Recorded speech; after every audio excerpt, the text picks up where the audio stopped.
Hi hello ಎಲ್ಲರಿಗೂ welcome back to my channel Lalitha vlogs. ಇವತ್ತು ನಾನು ಒಂದು ಒಳ್ಳೆ ಸ್ವೀಟ್ ರೆಸಿಪಿ ತೊಗೊಂಬಂದಿದ್ದೀನಿ. ತುಂಬ ಸುಲಭ ಇದನ್ನು ಮಾಡೋದು. ಅದೇನಪ್ಪ ಅಂತಂದರೆ ಶಾವಿಗೆ ಪಾಯಸ. ತುಂಬ ಸುಲಭವಾಗಿ ತುಂಬ ಈಸಿಯಾಗಿ ಮನೆಯಲ್ಲೇ ಸಿಗುವಂತಹ ಕೆಲವೊಂದು ಇಂಗ್ರೀಡಿಯೆಂಟ್ಗಳಿಂದ ಇದನ್ನು ತುಂಬ ಸುಲಭವಾಗಿ ಬೇಗನೂ ಸಹ ಮಾಡಿಬಿಡ್ಬೋದು. ಗೆಸ್ಟ್ಗಳು ಸಡನ್ನಾಗಿ ಬಂದಾಗ ಈ ರೀತಿಯಾಗಿ ಒಂದು ಪಾಯಸ ಮಾಡಿಕೊಡಿ. ತುಂಬ ರುಚಿಯಾಗಿ ತುಂಬ ಟೇಸ್ಟಿಯಾಗಿರುತ್ತೆ. ಹಾಗಾದರೆ ಈ ಪಾಯಸ ಮಾಡೋದಕ್ಕಿಂತ ಮುಂಚೆ ನನ್ನ ಚಾನಲ್ನ ಸಬ್ಸ್ಕ್ರೈಬ್ ಮಾಡ್ಕೊಳ್ಳಿ, ಪಕ್ಕದಲ್ಲಿರೋ ಬೆಲ್ ಐಕನ್ನ ಕ್ಲಿಕ್ ಮಾಡಿ, ಹಾಗೆ ನಿಮ್ಮ ಫ್ರೆಂಡ್ಸ್ ಆ್ಯಂಡ್ ಫ್ಯಾಮಿಲಿಗೆ ಶೇರ್ ಮಾಡಿ. ವಿಡಿಯೋ ಇಷ್ಟ ಆಗಿದ್ರೆ ಒಂದು ಲೈಕ್ ಸಹ ಕೊಡಿ. ಪೂರ್ತಿಯಾಗಿ ವಿಡಿಯೋ ನೋಡಿ ನನ್ನ ಸಪೋರ್ಟ್ ಮಾಡಿ. ಹಾಗಾದರೆ ವಿಡಿಯೋದಲ್ಲಿ ಹೋಗ್ಬಿಡೋಣ. ನಾನಿಲ್ಲಿ ಒಂದು ಬಾಣಲೆಗೆ 4 ಸ್ಪೂನು ತುಪ್ಪ ಹಾಕ್ಕೊಂಡಿದ್ದೀನಿ. ತುಪ್ಪ ಹೆಚ್ಚಿಗೆ ಹಾಕ್ಕೊಂಡಷ್ಟು ರುಚಿ ತುಂಬ ಚೆನ್ನಾಗಿರುತ್ತೆ. ಇಲ್ಲಿ ನೋಡಿ, ಒಂದು ಸ್ವಲ್ಪ ಗೋಡಂಬಿನ ಫಸ್ಟ್ ಹುರ್ಕೊಳ್ಳೋಣ. ಲೈಟಾಗಿ ಸ್ವಲ್ಪ ಕೆಂಪಗಾಗಬೇಕು, ಅಲ್ಲಿವರೆಗೂ ಹುರ್ಕೊಳ್ಳಿ. ನೋಡಿ, ಇವು ಹುರಿದಿದ್ದಾಗಿದೆ. ನಾನಿವಾಗ ದ್ರಾಕ್ಷಿ ಹಾಕೋಕ್ಕಂತ ಇದ್ದೀನಿ. ಆಮೇಲೆ ದ್ರಾಕ್ಷಿ ಹಾಕ್ಕೊಂಡ್ಮೇಲೆ ಒಂದು ಸ್ವಲ್ಪ ಕೊಬ್ಬರಿನ ಸಣ್ಣದಾಗಿ ಹೆಚ್ಚಿಟ್ಕೊಂಡಿದ್ದೆ ಅದನ್ನು, ಆಮೇಲೆ ಎರಡು ಚಕ್ಕೆ ಹಾಗೆ ಒಂದು 4 ಲವಂಗ ಹಾಕ್ಕೊಳ್ಳಿ. ತುಂಬ ಟೇಸ್ಟ್ ಸಖತ್ತಾಗಿ ಬರುತ್ತೆ ಪಾಯಸ. ನೋಡಿ, ಇದನ್ನೆಲ್ಲ ಇವಾಗ ಹುರಿದಾಗಿದೆ. ಇದನ್ನು ತೆಗೆದಿಟ್ಕೊಂಡ್ಬಿಡ್ತಾ ಇದ್ದೀನಿ. ನಾನು ಇದೇ ಬಾಣಲಿಗೆ ನೋಡಿ ಇಲ್ಲಿ 100 ಗ್ರಾಮ್ ಅಷ್ಟು ಶಾವಿಗೆ ಪ್ಯಾಕೆಟ್ ತೊಗೊಂಡಿದ್ದೀನಿ. ಇವೆರಡನ್ನೂ ಹಾಕ್ಕೊಂಬಿಡೋಣ ಇದಕ್ಕೆ. ನೋಡಿ, ಇದೆಲ್ಲ ಹುರ್ಕೊಳ್ಳೋಣ. ಈ ತುಪ್ಪದಲ್ಲೇ ಹುರ್ಕೊಂಡ್ರೆ ಶಾವಿಗೆ ಪಾಯಸ ತುಂಬ ಚೆನ್ನಾಗಿರುತ್ತೆ.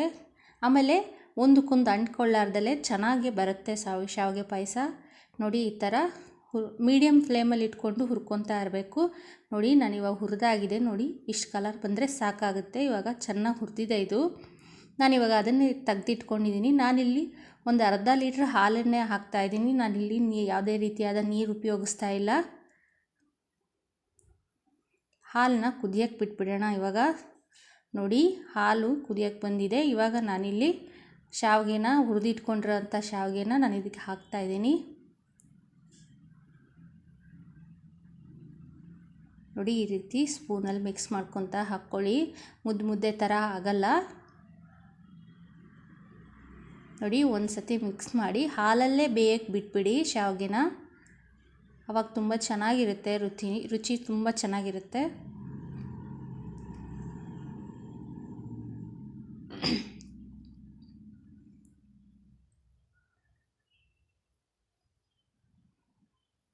ನೋಡಿ, ಇವಾಗ ಕುದೀತಾ ಇದೆ ಚೆನ್ನಾಗಿ. ನೋಡಿ, ಇವಾಗ ಶಾವಿಗೆನೂ ಬೆಂದಾಗಿದೆ. ಇವಾಗ ಸ್ವಲ್ಪ ನಾವು ಇದಕ್ಕೆ ಸಕ್ಕರೆ, ನೋಡಿ ನಿಮ್ಮ ರುಚಿಗೆ ಎಷ್ಟು ಬೇಕೋ ಅಷ್ಟು ಸಕ್ಕರೆ ಹಾಕ್ಕೊಳ್ಳಿ. ನಾನಿಲ್ಲಿ ಒಂದು ಬಟ್ಲಷ್ಟು, ಒಂದು 1/4 kg ಸಕ್ಕರೆ ಹಾಕ್ಕೊಂಡಿದ್ದೀನಿ. ನೋಡಿ, ನಿಮ್ಮ ರುಚಿಗೆ ಎಷ್ಟು ಬೇಕೋ ನೋಡಿ. ಸ್ವೀಟ್ ಕಮ್ಮಿ ತಿನ್ನೋರಾದರೆ ಕಮ್ಮಿ ಹಾಕ್ಕೊಳ್ಳಿ. ಸ್ವೀಟ್ ಸ್ವಲ್ಪ ಜಾಸ್ತಿ ತಿನ್ನೋರಾಗಿದ್ದರೆ ಸ್ವಲ್ಪ ಜಾಸ್ತಿ ಹಾಕ್ಕೊಳ್ಳಿ. ನಾನು ಮೀಡಿಯಮ್ ಆಗಿರಲಿ ಅಂತ ಒಂದು 1/4 kg ಸಕ್ಕರೆ ಹಾಕ್ಕೊಂಡಿದ್ದೀನಿ. ಇದನ್ನೊಂದು ಸತಿ ಕುದಿ ಬರೋವರೆಗೂ ಕುದಿಸ್ಕೊಂಬಿಡೋಣ. ನಾನಿಲ್ಲಿ MTR ಬಾದಾಮ್ ಪುಡಿ 5 ರೂಪೀಸ್ದೊಂದು ಸಿಗುತ್ತಲ್ಲ, ಆ ಥರದ 2 ಪ್ಯಾಕೆಟ್ನ ಇದಕ್ಕೆ ಹಾಕ್ತಾಯಿದ್ದೀನಿ. ಟೇಸ್ಟ್ ಮಾತ್ರ ಸಖತ್ತಾಗಿರುತ್ತೆ. ಇದನ್ನು ಹಾಕಿ ನೋಡಿ ಪಾಯಸಕ್ಕೆ. ನೋಡಿ, ಇದನ್ನೆಲ್ಲ ಒಂಚೂರು ಚೆನ್ನಾಗಿ ಮಿಕ್ಸ್ ಮಾಡ್ಕೊಂಬಿಡೋಣ ಒಂದು ಸತಿ. ನೋಡಿ, ಇವಾಗ ಬೆಂದಾಗಿದೆ ಇದೆಲ್ಲ.